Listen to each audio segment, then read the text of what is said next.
గల్లా మాధవి గారు శాసనసభ్యురాలు వేసినటువంటి ప్రశ్నకి గౌరవ ఉప ముఖ్యమంత్రి గారు చాలా బాగా చెప్పారు అధ్యక్ష.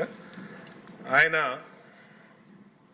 ప్లాస్టిక్ని నిరోధించడంలో ఆయన ఆలోచనలు కానీ ప్రభుత్వ ఆలోచనలు కానీ చక్కగా ఉన్నాయి అధ్యక్ష. దానికేమీ ఎక్కడా మాకు ఎటువంటి డౌట్ లేదు అధ్యక్ష. కానీ ఇక్కడ పొల్యూషన్ కంట్రోల్ బోర్డు అధ్యక్ష చాలా నిర్లక్ష్యంగా పొల్యూషన్ కంట్రోల్ బోర్డు అసలు ఉందా లేదా, అసలు ఆ బోర్డు కానీ దాంట్లో ఉన్న టాస్క్ ఫోర్స్ కానీ దాంట్లో ఉన్న మెంబర్ సెక్రటరీ కానీ ఎక్కడా కూడా పని చేస్తున్నట్టు ఎక్కడా కనపడతలేదు అధ్యక్ష. ఏదన్నా పని మీద వెళ్తే డిప్యూటీ సీఎం గారి పేరు చెప్తున్నారు అధ్యక్ష. ఆయన చేయొద్దన్నారు, ఆయన ఆఫీస్ నుంచి చెప్పాలి, ఆయన మాట్లాడాలి, ఆయన వెళ్తే కలవట్లేదు అని డైరెక్ట్గా చైర్మన్ గారు చెప్తారు అధ్యక్ష. అంటే ఎందుకు మాట్లాడుతున్నాం అధ్యక్ష, ఇప్పుడు ఈ ప్లాస్టిక్ని నిరోధించడం ఇది ఒక ఇష్యూ అయితే దానికి డిప్యూటీ సీఎం గారు చెప్పారు, అది బ్రహ్మాండమైనటువంటి ప్లాన్, యాక్షన్ ప్లాను.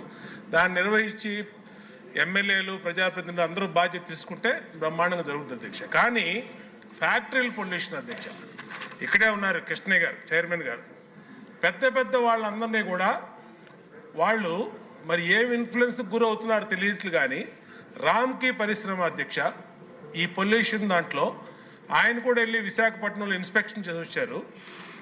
ఆయనే చెప్పారు ఆయన నోటెంట చాలా పొల్యూషన్ని డైరెక్ట్గా సముద్రంలోకి వాళ్ళు ఇండస్ట్రియల్ వ్యర్థాలని ఈ ఫార్మాస్యూటికల్ వ్యర్థాలని వదిలేశారని చెప్పారు. అలాగే గౌరవ ముఖ్యమంత్రి గారు కూడా దాని మీద స్పష్టమైన ఆదేశాలు ఇచ్చారు, అలాంటి వాటి మీద చర్య తీసుకోండి అని. దాని మీద చర్య తీసుకోరు అధ్యక్ష. ఏంటంటే మరి ఏం కాంటాక్ట్స్ ఉన్నాయో ఏమి ఇన్ఫ్లుయెన్స్ జరుగుతుందో మాకైతే తెలియదు అధ్యక్ష. అయితే అయోధ్య రామిరెడ్డి వైసీపీ ఎంపీ అధ్యక్ష ఆయన, కాబట్టి మరి ఆయన లెవెల్లో ఏమి ఇన్ఫ్లుయెన్స్ చేస్తున్నారో ఈయన్ని తెలియదు అధ్యక్ష కృష్ణయ్య గారిని. కానీ ఇక్కడ ఏం జరుగుతుందంటే చిన్న చిన్న వాళ్ళు ఏ పరిశ్రమ కానీ, ఇప్పుడు మాధవి గారు చెప్పారు ఈ వాళ్ళ దాంట్లో 5 అడుగులు ఇలాగ పొల్యూషను ప్లాస్టిక్ వ్యర్థాలని మా నియోజకవర్గంలోకి వస్తే కాలువలన్నీ నిండిపోయినాయి. ఎక్కడా కూడా విజయవాడలో పొల్యూషన్ కంట్రోల్ బోర్డు ఉండి కూడా విజయవాడలో పట్టించుకోని పరిస్థితి అధ్యక్ష. కాబట్టి గౌరవ డిప్యూటీ సీఎం గారిని కోరుతున్నాం అధ్యక్ష, పొల్యూషన్ కంట్రోల్ బోర్డుని కొంచెం పనిచేసే విధంగా ఆయన కొంచెం గట్టిగా మందలించాలి అధ్యక్ష. ఆయన చెప్పాలి అధ్యక్ష, ఏదన్నా రిప్రజెంటేషన్ ఆయన దగ్గరికి గౌరవ చైర్మన్ పొల్యూషన్ కంట్రోల్ బోర్డు తీసుకెళ్తే, నేను ఇలాంటి ఎమ్మెల్యేలు చాలామంది చెప్పారు, నా 40 సంవత్సరాల నుంచి చాలామంది చెప్పారని చెప్పి మాట్లాడుతున్నారు అధ్యక్ష. అది కరెక్ట్ కాదు అధ్యక్ష. ఎమ్మెల్యేలు గెలిస్తేనే చైర్మన్ కూర్చున్నాడు అధ్యక్ష అక్కడ. ఆయన గెలిస్తే ప్రభుత్వం రాలేదు అధ్యక్ష. ఎమ్మెల్యేలు అందరూ ఉంటేనే ఆయన చైర్మన్ సీట్లో కూర్చున్నాడు. కాబట్టి దయచేసి ఆయనకు కూడా విజ్ఞప్తి చేసేది ఏంటంటే, పెద్ద పెద్ద చేపల్ని పట్టుకోండి, మీరు యాక్షన్ తీసుకోండి. అయోధ్య రామిరెడ్డి రామ్కి వాళ్ళని ఎందుకు వదిలేశారు, మీరు ఎందుకు వదిలేశారు చెప్పండి. ఈ సభలో ఇక్కడే ఉన్నారు ఆయన. అది చెప్పకుండా చిన్న చిన్న వాటికి 100 కారణాలు చెప్పి ఎక్కడో ఎన్జిటి వాళ్ళు ఒప్పుకోలేదని, లేదా డిప్యూటీ సీఎం గారు ఒప్పుకోలేదని వాళ్ళ పేర్లు ఉపయోగిస్తారు. అది ఈ సబ్జెక్ట్ ప్లాస్టిక్ అయినా సభలో లేని వాళ్ళ పేర్ల గురించి మాట్లాడటం కూడా కరెక్ట్. ఈ ప్రశ్నకి దానికి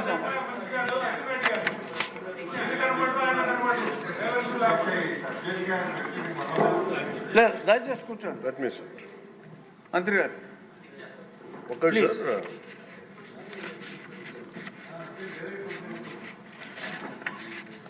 ముందు ఇందాక ఆవిడ చెప్పింది, మన గౌరవ మాధవ్ గారు చెప్పిన ఫస్ట్ అది మోర్ రెలవెంట్ క్వశ్చన్ కాబట్టి దీనికంటే first let me answer for that.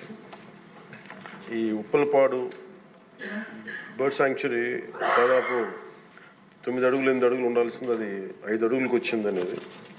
అలాగే గుంటూరులో ఈ కాలువల్లో పూడికలు కానీ ఇవి ప్రత్యేకించి నేను ఈ ఫస్ట్ గుంటూరుని మోడల్గా తీసుకొని ఈ దసరా తర్వాతే నేను ప్రత్యక్షంగా వెళ్తాను ఇది ఎందుకంటే ఇది ఆల్రెడీ గత కొద్ది రోజులుగా డిస్కస్ చేసి, ఎందుకంటే అపాయింట్మెంట్స్ కొంచెం లేట్ అయినాయి అందరికి. ఎందుకంటే pollution control board is a very limited ఉంది మనకి. చాలామంది ఇంకా హైర్ చేయాల్సి ఉంది. గత ప్రభుత్వం కూడా నియమించాల్సిన సభ్యులను నియమించింది, కావాల్సిన సిబ్బందిని నియమించింది. Pollution control board is real. నేను ప్రాక్టికల్గా గౌరవ శాసనసభ్యులు బొండ ఉమామహేశ్వర గారు చెప్పిన దానికంటే వారికంటే ముందే నేను చాలా లోతుగా దీని మీద అధ్యయనం చేశాను అధ్యక్ష. చేసినప్పుడు ఒక షార్టేజ్ ఏముందంటే ఎంప్లాయీ షార్టేజ్ చాలా ఉంది. ఎంప్లాయ్మెంట్ చాలామంది ఒక ఎంప్లాయ్మెంట్ ఇంత కావాలంటే దాంట్లో దాదాపు ఒక 2/3 లేదు అధ్యక్ష. వాళ్ళు ఉన్న డిమాండ్కి పెరుగుతున్న గ్రోత్కి దాని తగ్గ మానిటరింగ్ చేయడానికి లేరు ఒక మనుషులు. అలాగే దీంట్లో అవకతవకలు ఉన్నాయా అంటే గౌరవ శాసనసభ్యులు చెప్పినట్టుగా ఫస్ట్ పని చేయాల్సిన ఎవరు అధ్యక్ష? అర్బన్ బాడీస్ పనిచేయాలి, మున్సిపాలిటీస్ పనిచేయాలి. Everything you cannot completely directly correlate with pollution control board.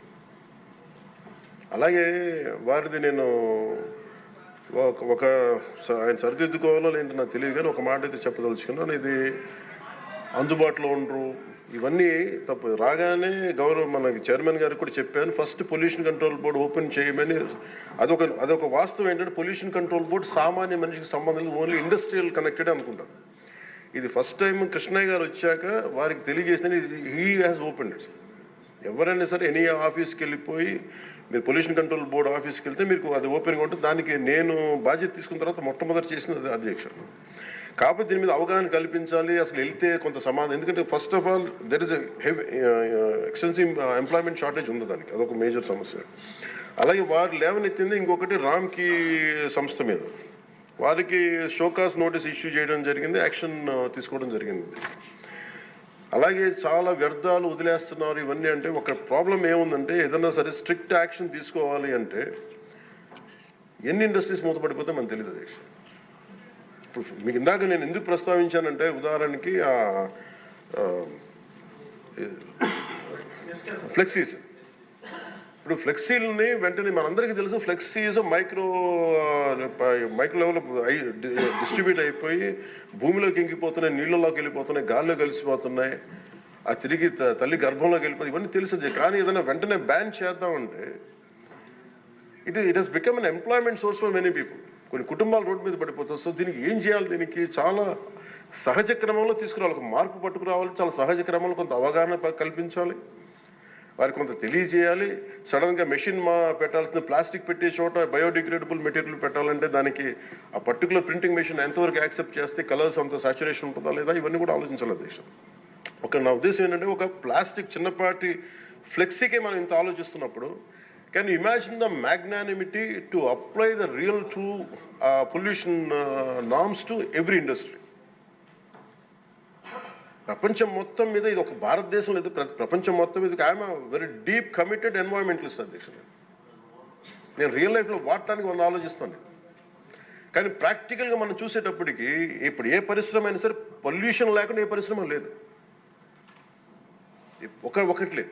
కాకపోతే ఏమవుతుంది, అప్లై చేయాలి ఒక రూల్. అంటే ఇది గౌరవ ముఖ్యమంత్రి గారు కూడా మీకు రెగ్యులేటరీ బాడీగా ఉండాలి తప్ప మీరు ఎన్ఫోర్స్మెంట్ బాడీగా నిజంగా పొల్యూషన్ కంట్రోల్ బోర్డు ఉంటే అది ఏ రకమైన ఒక అస్తిత్వానికి దారి ఒక స్థిమితం లేకుండా ఎలా వెళ్ళిపోతుందని ఒక భయం ఉంది అందరికీ, ఇంక్లూడింగ్ గౌరవ ముఖ్యమంత్రి గారికి కూడా ఉంది. ఇది వారి దృష్టికి నేను ప్రత్యేకంగా తెలియజేశాను. సో అది ఒక నామ్లో అదొక పరిగణలోకి తీసుకున్నాం అధ్యక్ష. అలాగే వీఆర్ వెరీ కమిటెడ్ ఫర్ ఇది ఒక్క ఆంధ్రప్రదేశ్ రాష్ట్రానికే కాదు, ఎంటైర్ మన భారతదేశానికి సంబంధించి కానీ ప్రపంచానికి సంబంధించి మన అందరి బాధ్యత ఇది మనందరి బాధ్యత. అలాగే పారిశ్రామికవేత్తల బాధ్యత కూడా ఉంది. కొన్నిసార్లు నదుల్లో కాలుష్యాలు వదిలేస్తానంటారు, జరుగుతూ ఉన్నాయి కొన్ని చోట్ల. ఉదాహరణకి మనకి డెల్టా పేపర్ మిల్సే ఉంది, మనకి భీమవరం డెల్టా పేపర్ మిల్స్ మొత్తం అసలు కూర్చోబెట్టి ఒక బలమైన పంట కాలం నాశనం అయిపోయినాయి. అది మీ దృష్టిలో ఉంటుంది, మీకు తెలుసు. కానీ ఇప్పుడు తీసేద్దామంటే ఇప్పుడు దీన్ని ఎలా శిక్షిస్తారు దీన్ని చెప్పండి. దీనికి కొంత ఒక విస్తృతం నేను ఎందుకు ఒక వేగ్గా అడగలేదు అధ్యక్ష. నేను ఎందుకు ఒక రోజు ప్రత్యేకించి దీని మీద మీరు చర్చ పెట్టాలి ఎందుకన్నానంటే ఇలాంటివన్నీ గౌరవ సభ్యులు లేవనెత్తింది దాన్ని ఖచ్చితంగా పరిశీలించాల్సిన అంశం. కానీ మీరు intention should be Nobel and pure. మీరు ఇంటెన్షన్ డోంట్ టార్గెట్ ఓన్లీ ఈ అయోధ్య రామ్కి ఒక ఏముందంటే ఒక పరిశ్రమ చేస్తే మళ్ళీ గత ప్రభుత్వంలో అయిపోతాం. ముఖ్యమంత్రి గారి ఇంటెన్షన్ కూడా అది కాదు.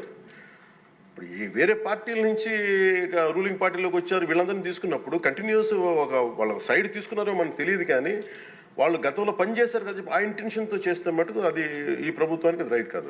అది we're committed for it. At the same time we're here to make sure certain positive changes has to take place. But how do we take it forward? ఇది ఒక విస్తృత స్థాయి చర్చ జరిగితే తప్ప, గౌరవ ముఖ్యమంత్రి గారు కూడా దీని మీద నిర్ణయం తీసుకోవాలంటే గౌరవ సభ్యులందరూ కూడా దీంట్లో పాల్గొని ఈ నిర్ణయం తీసుకుంటే, ఈ పాలసీ చేంజ్ చేస్తే, ఇంప్లిమెంట్ చేస్తే, ఒక పాలసీని ఇంప్లిమెంట్ చేయాలో ఏమేమి ఉంటాయి కళ్ళ ముందు. మనకి ఈ రోజుకి వివేకానంద గారి కేసులో మర్డర్ జరిగిందని తెలుసు, మనం ఇంకా చేయలేకపోతున్నాం దాన్ని.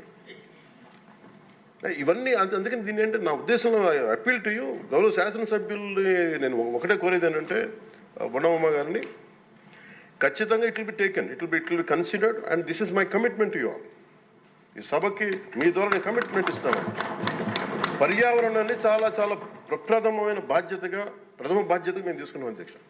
కాకపోతే దీనికి ఏంటంటే ఫండింగ్ ఇవన్నీ ఉన్నాయి. మేము ఫండింగ్ దాటి కూడా చెప్తున్నాం అధ్యక్ష. ఇది ఒక మీరు ఎమోషనల్ కమిట్మెంట్ అనుకోండి, దీన్ని ఒక గుండె లోతుల నుంచి వచ్చిన ఒక స్ఫూర్తితో చెప్తున్నా ఏదన్నా అనుకోండి. ఈరోజు మనకి నిజంగా పర్యావరణాన్ని పరిరక్షించాలంటే అంత నిధులు కూడా లేవు మనకి. ప్రజలు తినేసి అక్కడ వేసేస్తున్న ప్లాస్టిక్.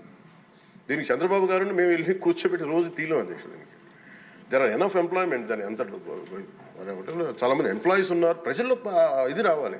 సో దానికి తగ్గట్టుగా ఏం చేయాలని ఈ సభ కొంచెం సీరియస్గా తీసుకొని దీన్ని ఒక అవగాహన అందరికి కల్పించుకొని మనందరికీ ఒక బలమైన బాధ్యతగా తీసుకుంటే దాన్ని ఇది మనం ప్రజల్లోకి 5 కోట్ల మంది ప్రజల్లోకి తీసుకెళ్ళచ్చు అధ్యక్ష. అది మీ ద్వారా కోరుకుంటున్నాం.